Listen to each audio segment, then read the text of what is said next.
So, hello. So, today we're joined by Trista. Trista, would you like to introduce yourself? Sure. Thank you, Kelly. So my name is Trista Guertin. I am a Canadian and I am a life coach. I am working with women who are feeling stuck. I help them to transition to maybe a new career, a new business, a new job, new relationship, whatever they want. And I am also the host of the podcast, This Daring Adventure, and a former humanitarian aid worker for 20 odd years. Yeah, that sounds really interesting. You were just telling me a little bit about that before we started. So, do you want to tell us a little bit about that first? Because I'm dying to know exactly what it involved, and because you seem to have travelled quite a lot. I have traveled a lot. I've been to over 75 countries. I guess when I was younger, I always wanted to work for the UN. And so I went to school, did my BA in politics, and then a master's in international development. And I did a lot of volunteer work and internships. It was quite challenging to sort of break into that field initially. So I did some volunteer work for the UN, and I was in Angola and Kosovo and Sri Lanka. And then subsequently, I've spent a lot of time in the Middle East. I've spent time in Iraq. I was there for 6 years. And then Yemen, and most recently Lebanon. I was in Lebanon for 8 years, doing a lot of work. I mean, mostly my work was management. So I was leading the teams, but we were involved in many different programs, some education, like early childhood education, keeping kids in school, doing homework support. We did a lot of work in Lebanon with the Syrian refugees. Lebanon had almost 2 million refugees that they took in 2012. And so we were doing a lot of work there, helping them to find places to rent and to provide them with assistance for rent, and a lot of legal aid work as well, making sure that they had birth certificates and death certificates and marriage certificates and residency and whatnot, just so, to facilitate enrollment in anything, or, when they eventually return to Syria. So I did that for basically, it was a little over 20 years. And Yeah. yeah. So, when you first told me about humanitarian aid and the places that you went to, in my head, I was thinking a war zone. You're going to be like rescuing people out of war zones, but it doesn't sound like that was quite right. But Right. I mean, I have been in some emergency situations. I mean, certainly in Lebanon, like last year, for 2023 and 2024, I was in the south of Lebanon. So I was quite close to the Israeli border. So hearing lots of shelling, drones, they do these things they call like mock raids, where the planes go, they break the sound barrier. So it's basically psychological warfare. yeah. So that was pretty stressful. And we had displacement from that. Like a lot of the border areas, people moved. So we were responding to that, and I've responded to other like hurricane situations, earthquakes. But mainly it's been displacement. So either refugees or internally displaced. And it's been stressful at times. I have to tell you, like, it's not been the easiest career. It's taken a little bit of a toll. I wouldn't think that it was easy or stress-free when you say that. Yeah. It does sound stressful, like trying to help people who have been displaced. And I'm guessing that a lot of them had some sort of trauma. Absolutely. Everybody had a story. And particularly with the Syrian refugees, I mean, you would ask, like, they've lost everything, their homes, their livelihood. They've been, injured. Family members have been injured or killed. Everybody had a very, very difficult story to tell, for sure. So you see these people who left with nothing, the clothes on their back, and have to sort of somehow restart and just survive. A lot of it was just survival. Yeah, so really worthwhile work, but I can see why you wouldn't want to stay in that forever, because it must have been quite difficult. Yeah. And it's, I mean, I feel very fortunate, of course, because I've had a lot of experiences. I've traveled all over the world. I've, learned so much, met some amazing people. So but there's a balance, right? Like it's you're away from home, you are living in a different culture and a different society and norms and everything. And I've lived without running water, I've lived without electricity, I've My lived goodness, I don't think without I could any cope with stuff. that. Like, so yeah, it comes, it comes with a lot of really great opportunities, and then it does take a toll on you. I found, sort of emotionally and physically, it does take a toll. So that's, really being very disciplined about taking care of myself. And Yeah. that's where a lot of the coaching came in too. And I found that very helpful. I see within the aid world, people, they move around a lot. Like, people don't stay necessarily in these posts. I mean, for me to have stayed in Iraq for all those years or in Lebanon for all those years is highly unusual. But we sort of you sort of go into a situation and then you get fed up. And, because at first, right, you have this honeymoon stage where everything's new and it's interesting and it's exciting and that, and then our brain sort of loses interest and you're focusing on all the issues and the problems. And then, it's people move on, right? And you're sort of thinking it's going to be better there than here. Yeah. And I see that with a lot of my clients, right? It's that new job is going to be better than where I am now, or that new relationship is going to be better than where I am now, or that new city, or that, new house, whatever it is, right? And it's never truly the case, because if you can't clean up what you're thinking and how you're feeling about where you are now, your capacity to be happy and to experience joy and all the things is exactly the same in this moment as it is in any other moment, in any other circumstance, right? It all comes down to what we're thinking about and how it makes us feel. Definitely. So that was very helpful to me to learn that lesson. Like, it doesn't matter where I am or what I'm doing, it's not going to be better over there. Although sometimes, the security situation and some of the opportunities are better, but Yeah. just being really, really disciplined in my thinking and taking care of myself and Yeah. others. What was your top thing to look after yourself when you were in somewhere where you couldn't, like, you didn't have running water and stuff like that? So I don't know if it came down to one thing. I mean, I was practicing yoga, I was journaling, I was meditating. I would definitely try to not eat junk food. I would definitely try to, be eating properly and not drinking too much wine. I definitely found, eating junk food and drinking wine was sort of a coping mechanism that I sort of was like, okay, wait, I need to really take care, go for walks if I could. I mean, I wasn't able to do that every place I was in, but definitely getting, some sort of exercise and movement aside from the yoga Yeah. was really helpful. And then in the last, I guess, 4 or 5 years of my career, I was getting coached. I was a part of a coaching program, and just, having that weekly coaching session was very powerful as well. Yeah.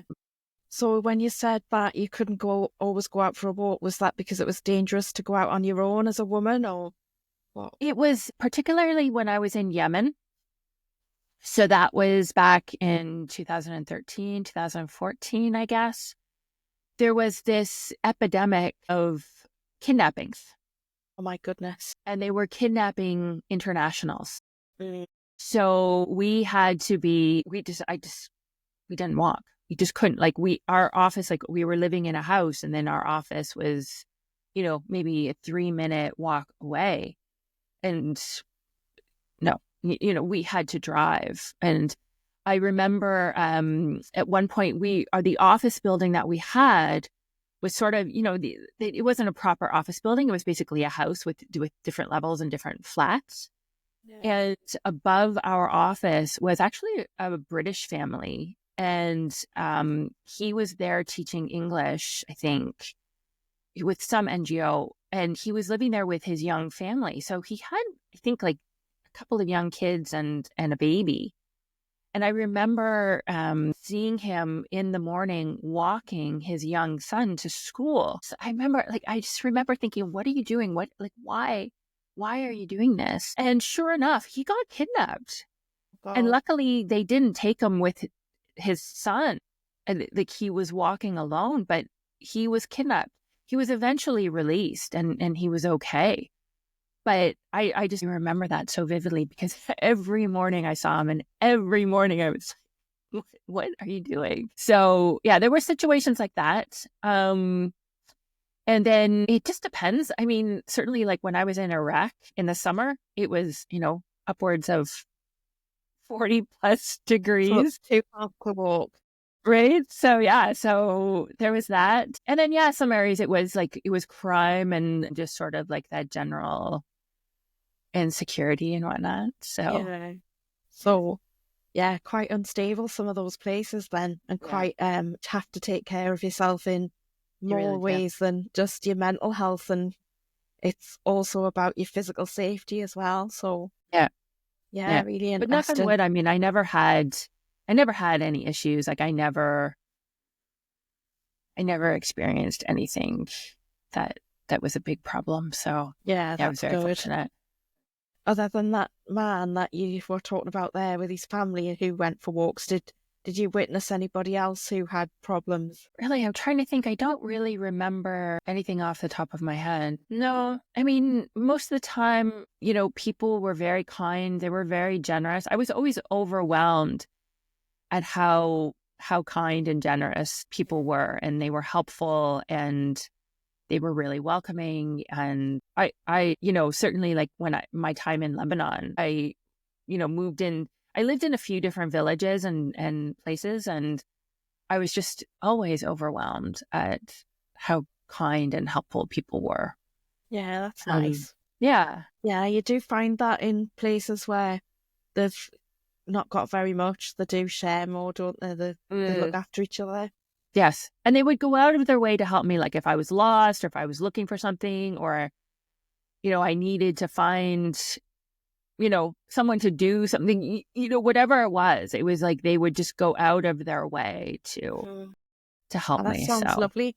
yeah. So tell us how the coaching came about, because it sounds like the coaching started while you were away Yes. in Yes. Lebanon.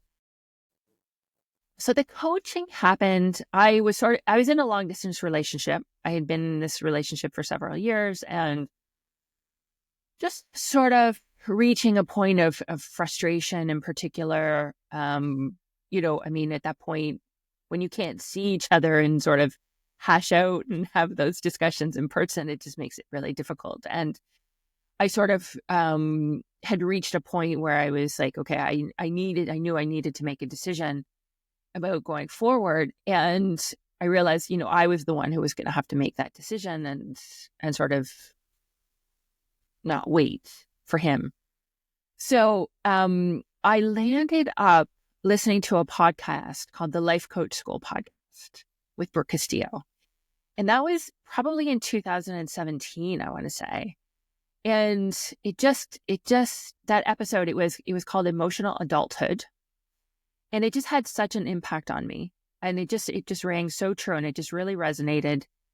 And I started listening to her podcast after that. She has ended her podcast at the end of last year. And she said she's going to randomly put some episodes out, but it's really worth checking out if people are interested in sort of life coaching and mindset and all that. And that's what really inspired me to start my own podcast as well.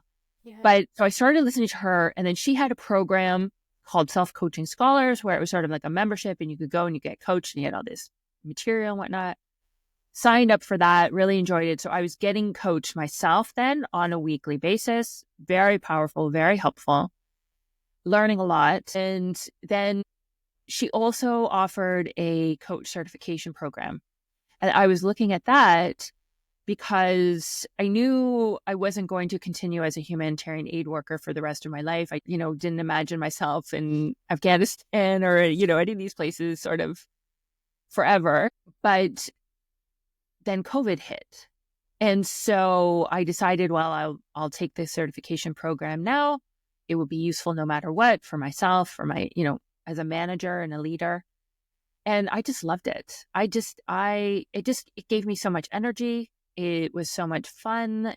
I was meeting all sorts of really interesting women, and I knew that these tools and the skills that I was learning and that I was using were very powerful and very helpful.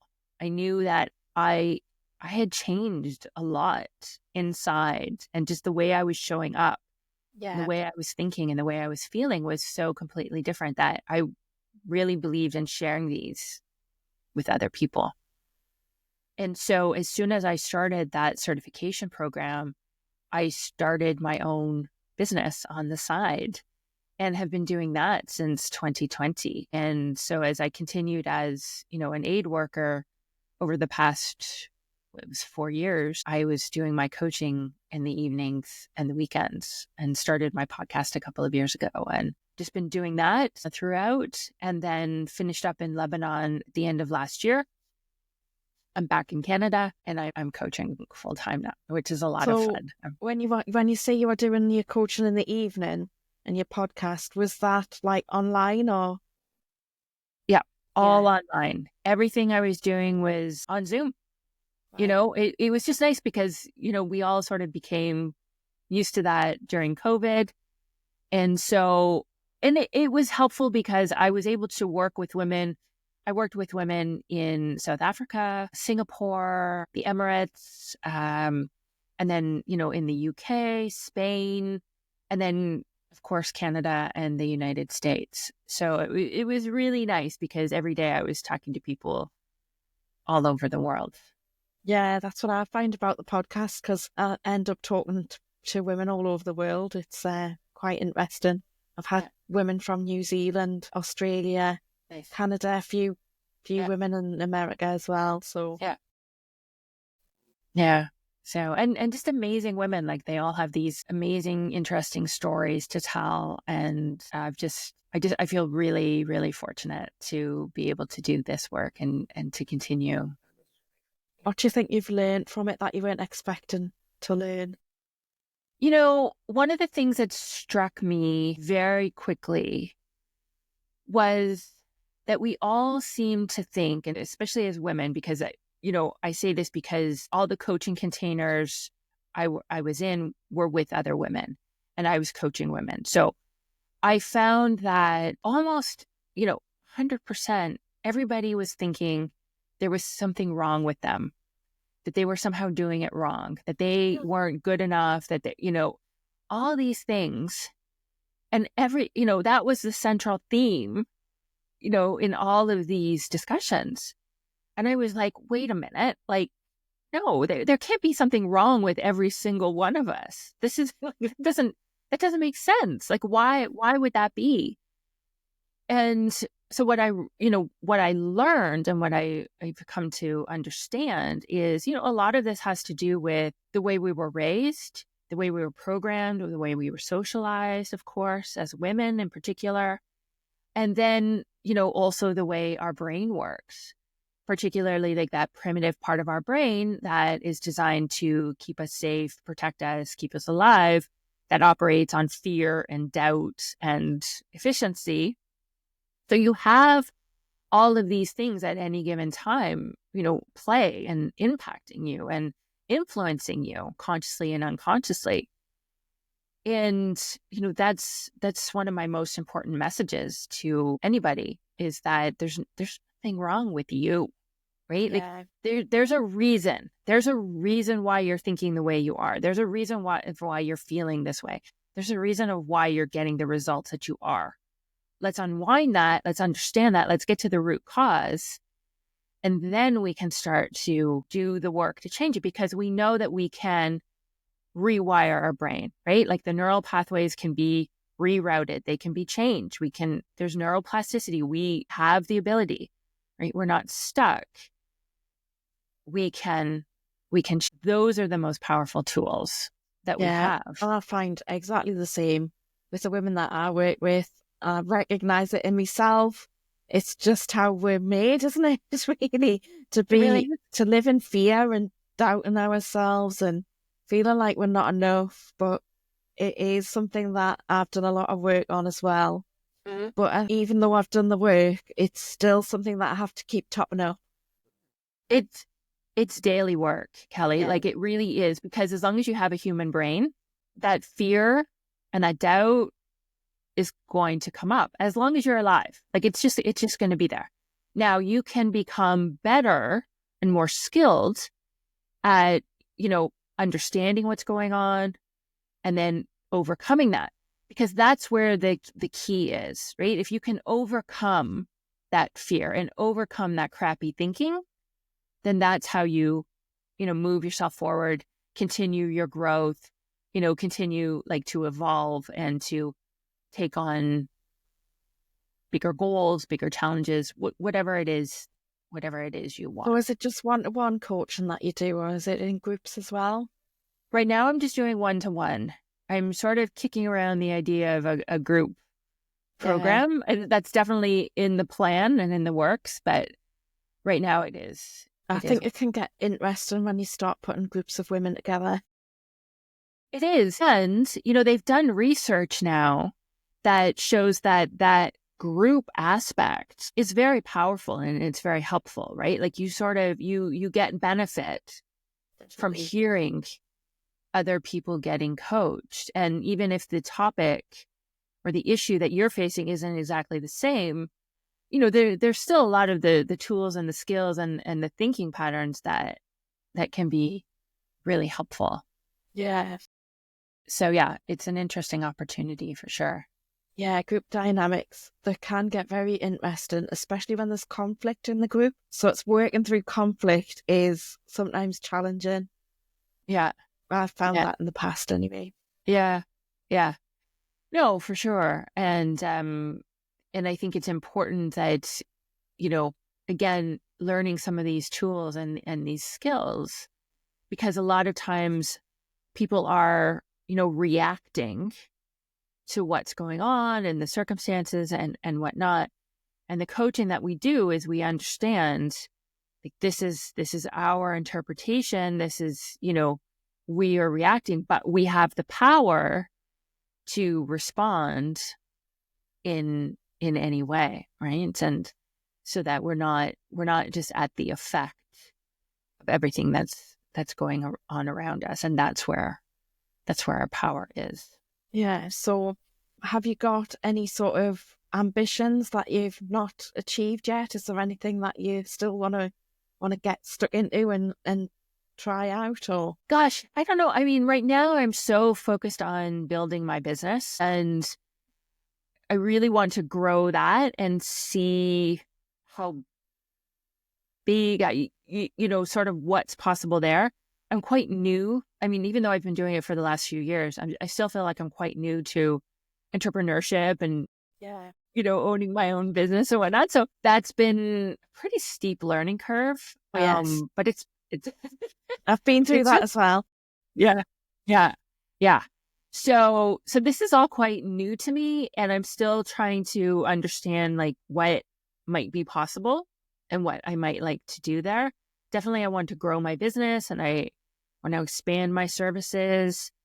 I am in Canada. I think I would like to move around a little bit as well. I don't see myself staying in Canada for the rest of my life. I still want to live and work abroad, but more as a digital nomad or something now that might be sort of fun. And I don't know, it's funny because I feel like I sort of have put other parts of my life on hold while I'm focusing on my business. Like this has really been... You do. It's all encompassing when you first set up. Like that's really how it feels like. Yeah. I'm like 10 years in now, and it is. And when you set up like a new service or a new like project, then it's intense until it sort of settles down and it gets going. But I totally get that. And you learn the most by making mistakes. Right. And that's painful. It is. I've tried, everybody talks about you need to have all these fails and you need to learn from them, and, you'll keep failing and failing and failing. And one of the things I heard, it was a couple of weeks ago, basically, because I don't know, for some reason, probably, from grade school, whatever, you're traumatized by the idea of failure. Yeah. and you sort of like, it's that S, and it's bad and it's wrong and it shouldn't happen. And so I somehow heard a definition of fail as, things not going as you had planned or that you had thought they would, right? And I'm like, okay, well, that seems a little gentler. Yeah, I don't like the word failure. I can't connect with it, and I don't know if that's something within me. Yeah. That I need to work on or what, but I just can't. I can't get with the word failure. As far as I'm concerned, you try something out, you find lots of ways that don't quite work the way you wanted it to, and if it's important enough, you keep going until you achieve the thing that you're trying to do. Exactly. And if it's not, then you end up, something else becomes more of a priority and you let it go. But that's not a failure. Can you just stop trying? Do you know what I mean? Yes, absolutely. To me, that's not really a failure. Like, to me, a failure is when it comes absolutely crashing down and then you can't fix it at all. Then, and I think those are quite rare. They do happen, but I think it's quite rare, and often it's not really down to you. It's things outside your control. Like if there's an earthquake or something, like it's not a failure, is it? Because it's something that's happened that you didn't have control over. So yeah, I don't know if I need to work on myself about that, but that's kind of the way I look at it. Yeah, no, and that's completely understandable. And I really do think it's like from trauma from grade school and when we're younger, and you have to do everything to avoid that F and just not be a failure, right? Because it's, especially like as a child, right? You've processed it as almost life and death, right? Because I think failure is different when you're at school. I think it's like getting doing your maths homework or whatever and getting it back with a big F on it in red pen. That's probably a failure, because unless you, like, sometimes you get the opportunity to try again and get it right, and sometimes you don't. Yeah.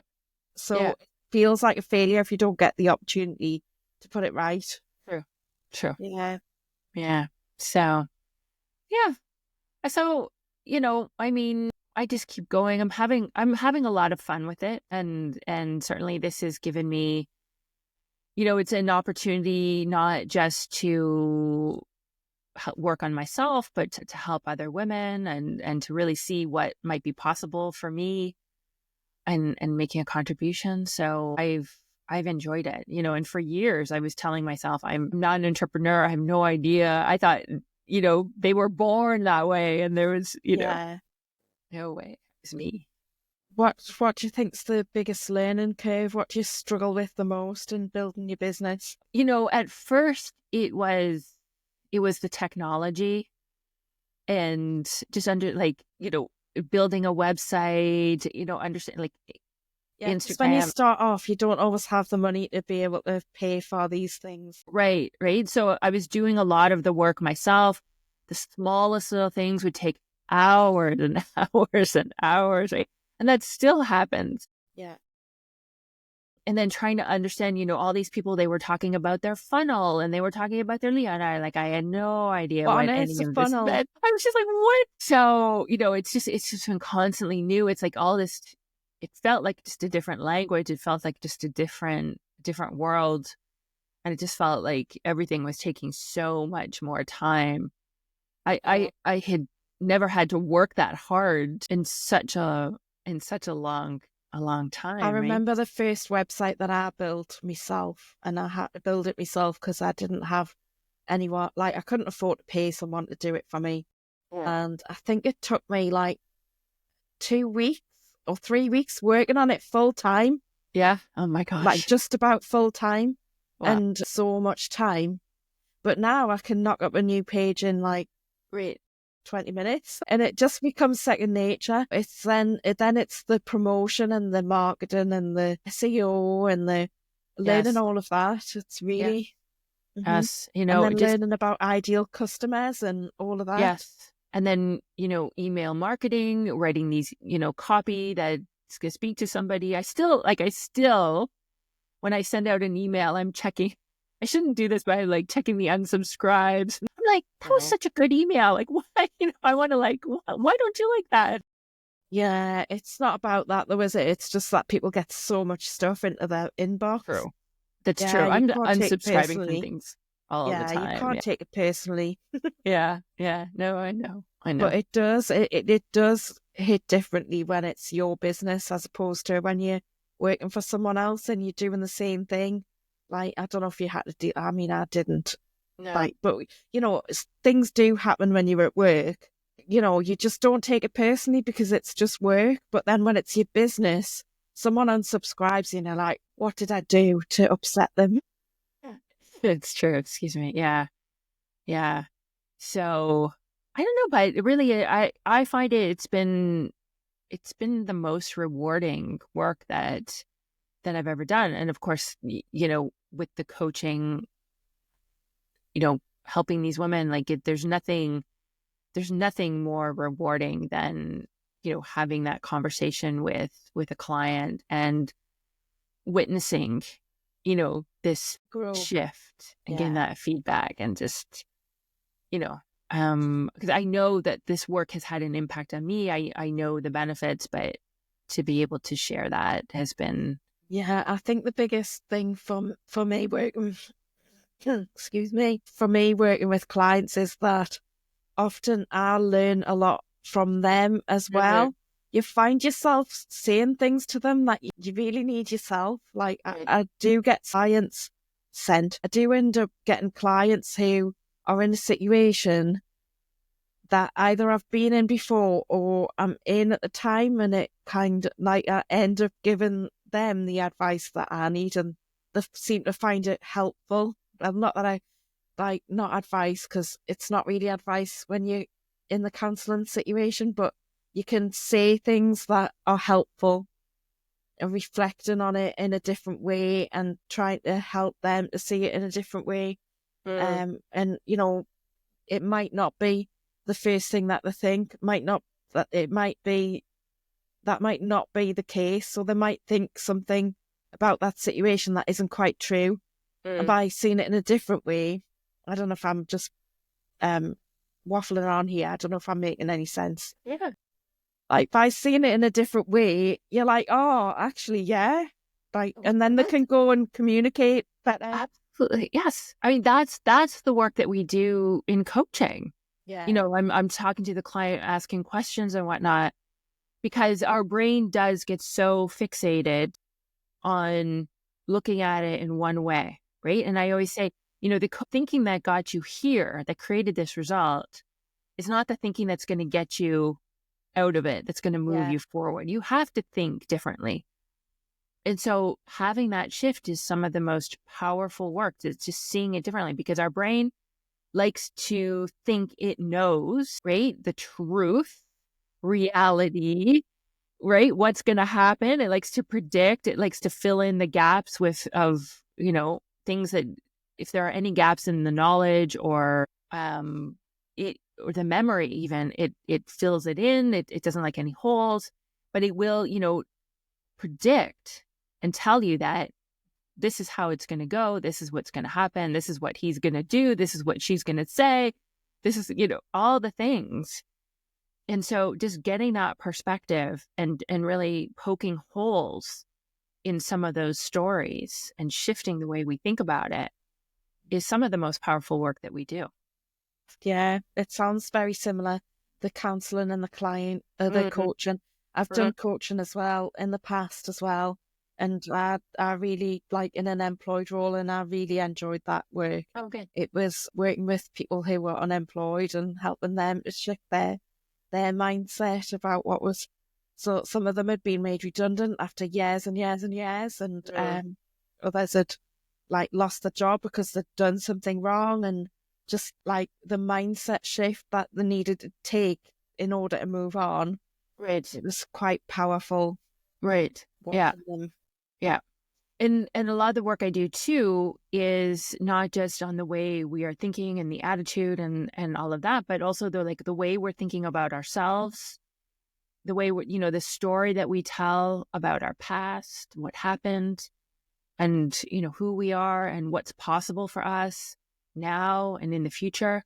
A lot of people, are sort of looking at their future based on what's happened in the past. Yeah. Started defining, what's possible, what will happen, what they're capable of, right? And they're really letting their past define their future. Yeah. They're just, yeah, and they're just dragging it with us. And I think, I just always think of it as like this baggage that we're carrying with us, and we want to put that down and process some of that, because a lot of times there can be these, residual emotions that are still attached to some of what happened.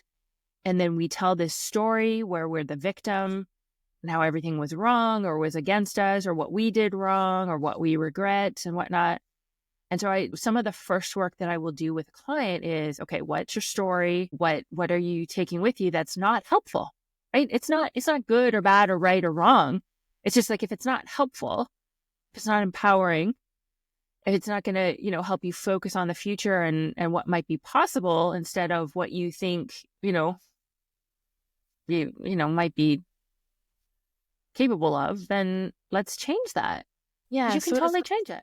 Is there a particular issue that you'd like to work with people on, or is there a type of client group that you particularly like working with? Have you got a focus? Well, some of the most fun and interesting work is with, women who know they want to make big changes, but just have no idea exactly what that might look like and how to go about it.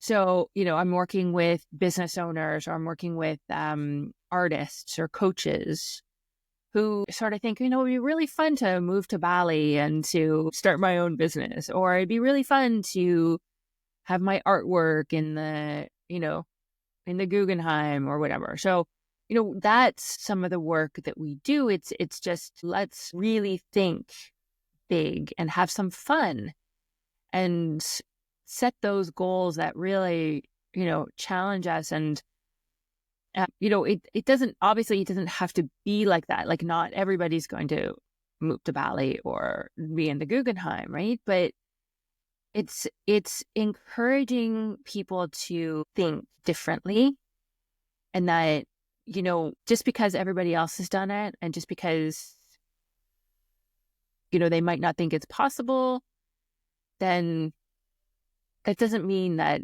we can't do that work ourselves. And I don't know. I want to encourage people that they can, the possibility is endless, right? And it's sort of like, we have these, I don't know if you have the Crayola crayons there, but right. And so when we were kids in school, we had like this little box of crayons that had 8 colors. And now if you go, to the store, you can find these boxes of hundreds of colors and thousands of colors if you wanted, right? And so I feel like, when we were growing up, we were socialized and programmed, like, here, you become a nurse or a teacher, or, this is it. And then you buy the house, and then you say here and that. And that's fine, like, if that's what you want, truly, and that's great. But there are also a lot of other possibilities out there that we haven't considered. And I want to see what's possible. I want to see what's possible for myself. And I want to encourage other women to see what's possible for them. And again, there's no right or wrong or good or bad answer, but it's just encouraging us to have those conversations and to have some fun with it. Yeah, that sounds good. So what would you say is your most proudest achievement so far? Big question, sorry. That is a big question. I almost think like it's maybe not even one. I'm proud of my career. I'm proud of the number, like the amount that I've traveled and the places that I've been. I guess for me, it's almost like I'm still getting there, and starting this business, becoming a coach, learning all of this and doing this work, making this shift, leaving humanitarian aid after 20 odd years and going into business full time for myself. That's huge, right? Yeah. So I feel like I'm really just getting started, but I think my greatest accomplishment has been changing the way I think about really like myself and what's possible, and taking those chances, taking those risks, and I think as doing this women we work. forget to celebrate our wins. That's true. When I've had coaching before, and one of the best activities that I did within the coaching was just writing down every little thing that went right, because you focus on what goes wrong all the time. So we called it our wins, and I'd write down. And at first it was a real struggle. I just really couldn't find anything. I would maybe find one or two things in the week. And by doing it over and over again and focusing on it, I ended up with huge lists by the end. So it is really important to take time out and celebrate the things that go right, especially when you're in business, when you don't have someone doing your performance review and Right. all those HR things that you used to get at work, but to take time and celebrate those wins, even if they're really small, and Absolutely. notice them. Yeah. Your brain will default to the negative. It really does like to look for problems and what's going wrong. And, it's sort of a warning system. So it's very easy for your brain to go there. So, when you're starting out like that, it takes a lot of work for your Definitely. brain. And the first wins that I wrote down were like, oh, this happened, but Yeah. Yeah. So it's definitely one of the exercises I always recommend, for my clients, like get yourself a journal, do this work, because what you focus on expands. So if you're not focusing on what's going well, then you're focusing on what's going wrong. And yeah, it's not helpful. It's really powerful, and it makes you feel a loads better. It makes you feel so happy when you focus on your achievements and what's going well. Absolutely. Yeah. Well, Yeah. Trista, it's been lovely talking to you. Thank you so much for coming on my podcast. If people want to come and find out more about what you do and where your podcast and things, where should they go and look for you? So the best place is obviously my website. So I will send you the link for that, but it's basically tristaguertin.com. Okay.